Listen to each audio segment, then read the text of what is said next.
Thinking for yourself is now a revolutionary act. At least it has been for, oh boy, for about a decade now at this point. Because if you just go along with the government line, you get completely reinforced that yes, you're being a hashtag radical. You support the current thing that's out there.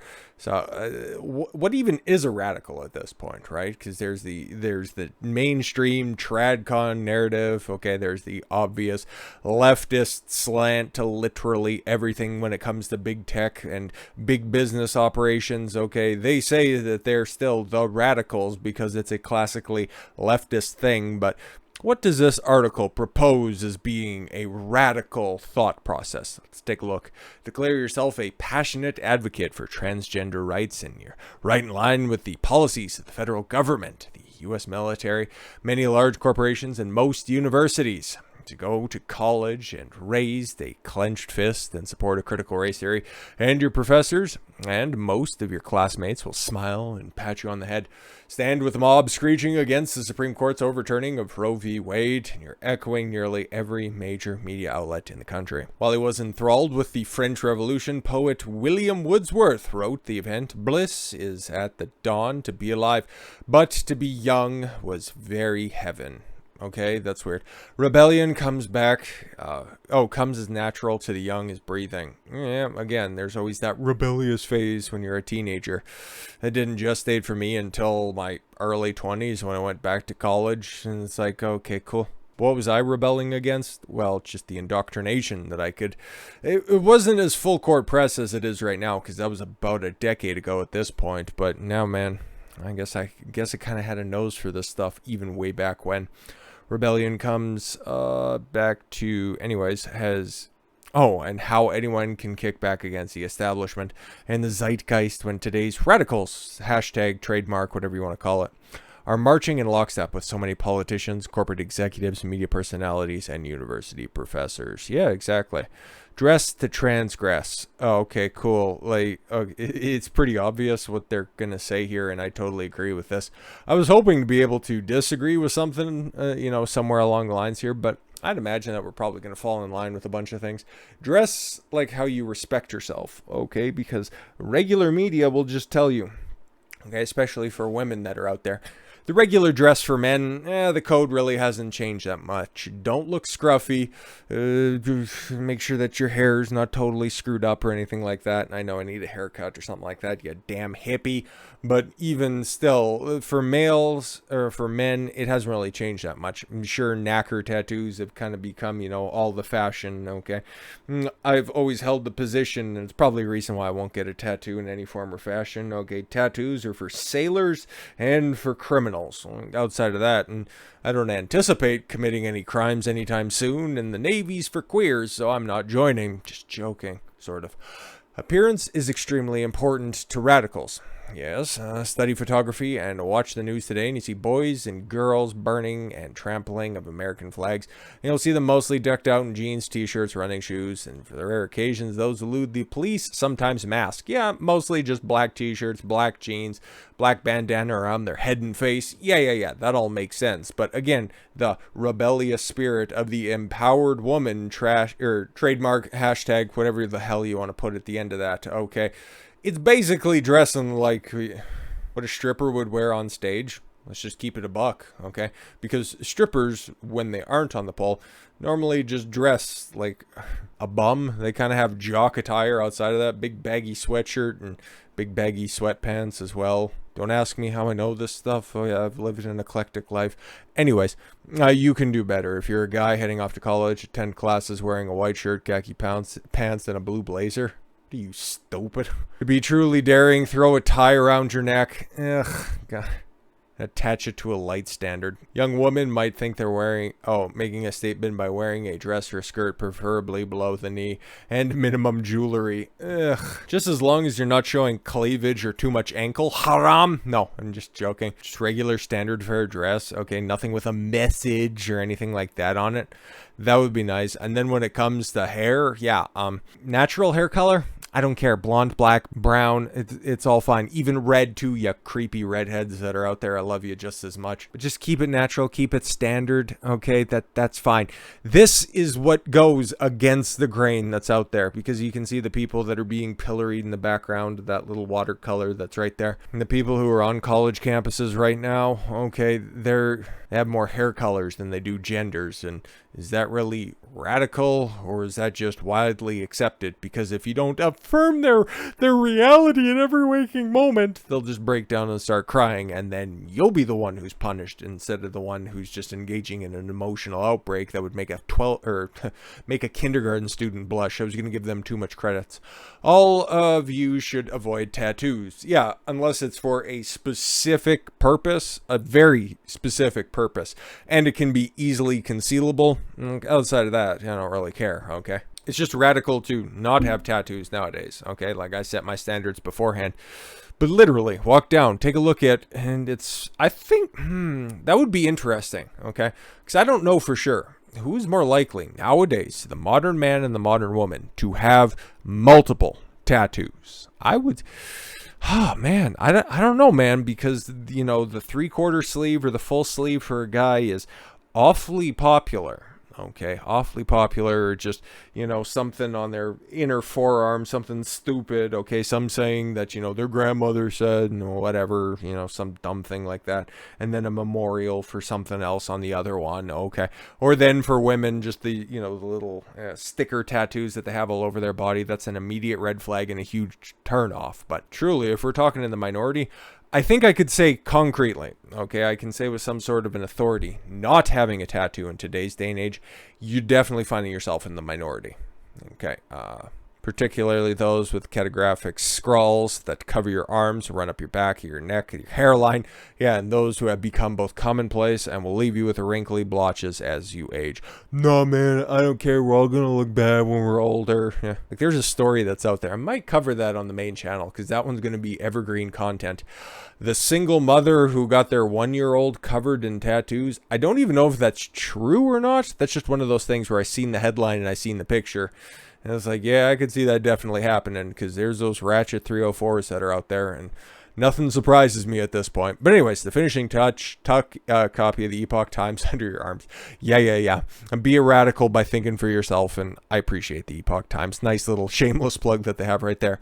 Avoid wasted and nasty words. Oh, yeah, speaking eloquently, not going at every single opportunity. No, being thoughtful with your speech, knowing that there is power in the person that is properly enunciated, the person who stands up correctly, the person who can articulate a thought or multiple thoughts coherently. That's rare today, okay? Because you're most likely to see, even in women, because there's a lot of masculinized women in today's modern society, and they're gonna have the, you know what I'm saying, bruh. As soon as a woman goes bruh, I immediately get turned off. She could be an aesthetic 8 or 9, but if she goes up and is like, yo, what's up? He's like, come on, bruh, I was talking to this one guy that came over, he's like, wanna grab my ass? And I was like, yeah, bruh, you need to get, like, where are you going, bruh, get back here.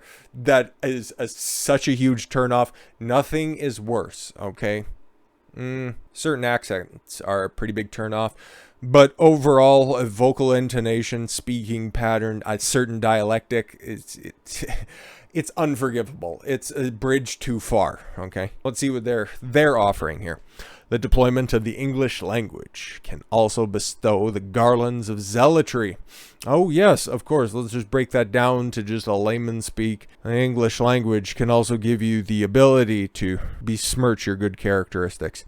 These days, for example, the F-bomb, I know which one that is. I don't normally say that on this channel. Every once in a while it'll slip through, but it's a concerted effort to not swear. It's mostly to just exercise my vocabulary and display how intelligent I am. Kind of a little small flex, as it were. Is de rigueur for anarchists and agitators, okay?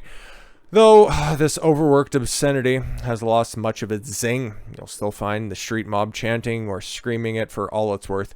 You know what? Okay, and again, I hate those people who think that, well, I don't say certain words because I just like to it just gives me an opportunity to just really expand and expose the different words that I can use that's out there. You take anything off the plate. Like, it's been said multiple times when it comes to telling jokes. Sometimes, if you're telling a joke about breasts, it's the funniest thing to say, okay? But if you're telling a joke about titties, that's the funniest thing to say. If you take anything off the table, you're depriving yourself from being able to properly express the thought that you have in your head, okay? As funny as it's intended, or as seriously as it's intended, okay? An F-bomb can add emphasis, it can add humor, it can add urgency to anything, okay? It's a very versatile word. Should be using it more in your own in your more day-to-day language. If you want to stand apart from the slice of lemmings, seems a little condescending. That's a name for a gathering of small rodents. Yes, we know. Show some restraint in your speech. Hold back. No, censor yourself. That's what they're calling for. If it feels good, say it, okay? Words only have power if you give it to them, okay? And by being, faux appalled by a word, you're doing yourself a grave disservice. When a coworker is ranting about the need to ditch the Constitution, indulging in your belief in our age that whatever comes to my mouth is worth a listen, you can ignore him and yet have a thoughtful look on your face by mentally debating whether you'll have pizza or a burger for supper. You should have neither. You should be having a healthy dinner, but that is whatever you want. You don't have to engage in every thought that's put out there. Okay, both THOUGHT and THOT as well. Just good life advice. There's one exception for this act of grammatical rebellion. If you want to rebel and rock the boat, consider reviving the royal we, inasmuch as we prefer watermelon to cantaloupe. Speaking about yourself in third person like The Rock used to do back in the day, right? The Rock says he doesn't say the F-bomb. You want to really throw some people off? Yeah, start speaking in third person. Anyways, study revolutionary documents. Yes, exactly. Like they have out there. Who has the time to read the Communist Manifesto? Too many people and too many ideologically possessed programs in university. Much less Das Kapital. What about Mein Kampf? Anyways, once again, you can set yourself apart by being a true radical. Read the Declaration of Independence or the Constitution of the United States. Yeah, TradCon ideologies. Not trying to throw, the founding document under the bus, but you can see that coming from a mile away, okay? You should read all of it. Whatever you're interested in, okay, even if it's something that you don't fundamentally agree with, you should be able to articulate the parts that you don't agree with when it comes to the Communist Manifesto.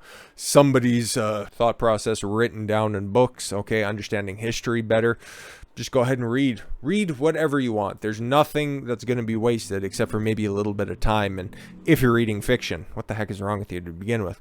Become a billboard, okay? Anarchists can buy bumper stickers, baseball caps, and t-shirts online, along with stickers that read resist, yes, of course. And it's always so nice, especially the coexist one, where it has all of the different religious idea or symbolism that just spells resist, but then at the same time they have Trump as a literal Nazi on their other bumper sticker. So coexist, right? Anyways, you can join in the parade of sentiments that think while it's still legal t-shirts. That's just as annoying. Don't engage with these people who can't control their emotions by showing your inability to not control your emotions. Just don't engage with these people because there's nothing to be gained, okay? They're emotional creatures. They thrive on achieving an emotional response from you. Don't give them that pleasure. That's my addendum to that. Have some fun, okay? Today's radicals seem so joyless as an empty box. Yes, okay? You have the radical, strong, independent woman who's out there, okay? If she lives the lifestyle for that long, she has a certain stare, a thousand member stare. We'll go with that for right now. Did they ever look happy? Do they ever tell you about, member 836 that's on the list? Okay, can they ever narrow it down to a certain evening, weekend, month of the year? No, most likely not. They had their fun while they were out there, but yeah, man, they've just had all of their fun driven out of them, if you know what I mean. Here's the thing, you're young, live it up. Even if you're not young, live it up. Think critically and look for truth. Yeah, no, exactly. And that's what I'm also doing by just adding to this article as well. Yeah, so think, do your own introspection. Do your own analysis of the events. To stand up for truth is nothing. Alexander Solzhenitsyn said, for truth, you must sit in jail. Jail doesn't necessarily mean steel bars and locked doors, but rather banishment from social media and the loss of friends. Yeah, you should always be getting rid of low-quality friends, low-quality people that you find yourself with, rather by your own choice or by acquisition, surely by the amount of years that you have been alive, because you think that loyalty is expressed by people, and that's a good quality. Well, if you're loyal to a person who just drinks, smokes, lives in their parents' basement, doesn't contribute anything to society, do you need to be loyal to them to prove how good of a person you are? No, you don't. Practice an honorable code of morality. You're watching the evening news. Why would you do that about the most recent riot in some city? You can laugh at it, especially if it's in Portland, and then Ted Wheeler is like, I stand with you guys, and then get assaulted while he's having an outdoor dinner. I'll laugh. 3 rioting young women caterwauling for women's rights, spray paints, obscenities on a Honda parked in on the street. Yeah, you wouldn't do that. If you wanted to change, you'd start internally. These people, again, like I said before, just express their emotions because they have no internal control. We could go into a whole host of different reasons why they don't have that control, but just know that that's a good example. See, you can learn from people that you don't even like. You don't want to be that person. Those are some rules. Those are the new rules for radicals that are out there, okay? Think for yourself while it's still legal. With all that said, thank you all very much for the gift of your time. I've been Don Consuelo. I want you to follow your gut and get after it. Take care, everyone.